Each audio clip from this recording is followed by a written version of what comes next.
بسم اللہ الرحمن الرحیم۔ اچھا، دل کے مریضوں کا علاج کرتے ہوئے ایک سوال جو مجھے اکثر کبھی کبھار ناگوار بھی گزرتا ہے، تھوڑا سا اس میں غصہ بھی آتا ہے، لیکن چونکہ مریض ہوتا ہے، بہرحال اس کے سامنے آپ ناگواری کا اظہار نہیں کر سکتے، اور میرے لیے بڑا مشکل ہوتا ہے جواب دینا کہ میں کیا کہوں اس کو۔ جو میرے پرانے مریض، سمجھدار مریض، ان کو تو میں کچھ نہ کچھ اس کو گھما پھرا کے بات کہہ ہی جاتا ہوں۔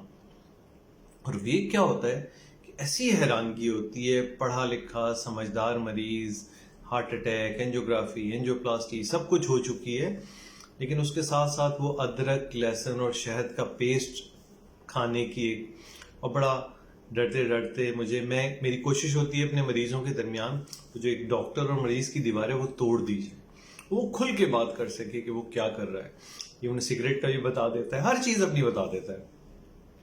تو وہ اکثر کہتا ہے کہ میں شہد، ادرک اور لہسن کا پیسٹ بھی کھا رہا ہوں۔ اچھا، اب اس میں دو طرح ہے۔ اگر کہہ دو کہ چلیں کوئی مسئلہ نہیں، کھاتے رہو، وہ کیا ہوتا ہے، دماغ کو ان کے ایک غلط پرسپشن جاتی ہے کہ شاید اس کی وجہ سے میں ٹھیک چل رہا ہوں۔ دیکھیں، دنیا میں ہر چیز کا طریقہ ہے، جو مادی طریقہ ہوتا ہے وہ جیسے بھی مادی وسائل ترقی کرتے ہیں اس کے مطابق ہوتا ہے، یعنی اور اس کی وجہ سے کیا ہوتا ہے، وہ لوگ جن کو کچھ کرنے کی یا کرانے کی ضرورت ہوتی ہے وہ ان چکروں میں پڑ جاتے ہیں۔ بھئی آپ کو اگر اتنا یقین ہے ادرک، لہسن اور شہد پہ، میں ایک چیلنج یہ کر دیتا ہوں کہ چلیں آپ جب ہارٹ اٹیک ہو رہا ہو تو ڈاکٹر کے پاس نہ جایا کریں، آپ ادرک، لہسن، شہد کھا کے دیکھیں، اس سے ٹھیک ہو جانے چاہیے آپ۔ جب اتنا یقین ہے کہ یہ نالیاں کھول دیتا ہے، بھائی سمجھنے کی بات ہے، ہر مرض کے مدارج اور سٹیجز ڈیفرنٹ ہوتے ہیں۔ جب آپ کی نالی میں تنگی موجود ہے لیکن وہ تنگی اندرونی سطح اس کی برابر ہے تو وہ اٹیک نہیں لاتی ہے، چاہے آپ ادرک کھائیں، چاہے شہد کھائیں، چاہے اٹھے لٹکیں، چاہے سیدھے لٹکیں، چاہے دوڑیں بھاگیں، انجائنا کرے گی، سینے میں درد لائے گی۔ اور کچھ تو اس حد تک بیوقوفی کے درجات میں ہوتے ہیں کہ وہ کر کے دیکھیں 6 مہینے بعد ہماری نالیاں صاف ہو گئی ہوں گی۔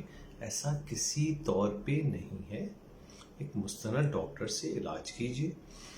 علاج بالغذا کے کچھ اس انداز سے کہ وہ پریونشن، جب تک وہ سٹیج ہوتا ہے وہاں پہ علاج غذا، یہ ایسا علاج ہے نہیں، یعنی وہ لوگ ایڈوائز کر رہے ہوتے ہیں جنہوں نے نالی آپ کی دیکھی نہیں، پتہ نہیں مرض کیا ہے، بس نالی کو ٹھیک کر دے گا۔ وہ بھائی ایسا تھوڑی ہوتا ہے دنیا میں۔ اور یہ تمام چیزیں آپ باقی چیزوں پہ کیوں نہیں اپلائی کرتے ہیں؟ گھر کا آپ کا گیٹ ٹوٹ رہا ہو تو آپ ویلڈر کو بلاتے ہیں اور ویلڈنگ کرواتے ہیں، وہاں پہ بھی ایسی کوئی پیسٹ لگا کے کام کرا دیں۔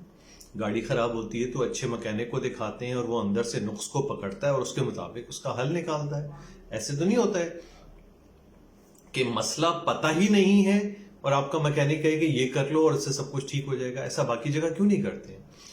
دل کے امراض بھی ایسے امپورٹنٹ ہے، پہلے تحقیق ہوتی ہے، تفتیش ہوتی ہے، تشخیص ہوتی ہے، مرض کا سٹیٹس پتہ لگتا ہے، مرض کس نوعیت کا ہے، کہاں ہے، کیا کرنے کی ضرورت ہے، اور اس کے مطابق جو دنیا کی best possible time tested treatment ہے وہ آپ کو ایڈوائز کی جاتی ہے۔ لیکن انسان ہیں، اللہ کے فیصلے اللہ کے پاس ہوتے ہیں، انسان اپنی عقل اور سمجھ کے مطابق جو بیسٹ پاسبل ہوتا ہے وہ ایڈوائز کر رہا ہوتا ہے، باقی اللہ کو پتا ہوتا ہے۔